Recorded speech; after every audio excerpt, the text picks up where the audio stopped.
Following big brother Daniel into the music business definitely gave Natasha Bedingfield a head start when it came to dealing with the rigours of the record industry. You know, he's always a phone call away, and I just, anytime there's anything that comes up, I just call him and I'm like, hey, how do I deal with this? And I mean, that's a great thing about being a younger sister. It happens your whole life. Not that she was riding on his coattails.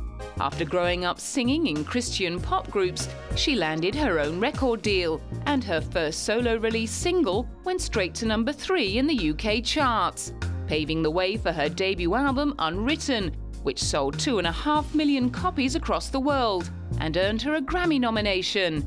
She'd gone from being Daniel's little sis to being a star in her own right. You know, everyone has dreams, and I you know, definitely dreamed and planned for things to happen, but it has happened very fast. In between Unwritten and her second album, NB, her thoughts on being happily single have matured into musings about relationships. That evolution was reflected in her writing on songs like I Wanna Have Your Babies and Soulmate. I want to talk about all the things that you kind of, as a girl, you keep in your head because you know that it's not the appropriate thing to say.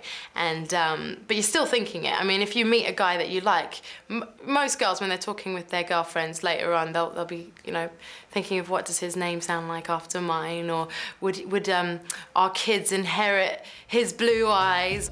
NB ended up being adapted and new songs added to make Pocketful of Sunshine, which became her second album in the US.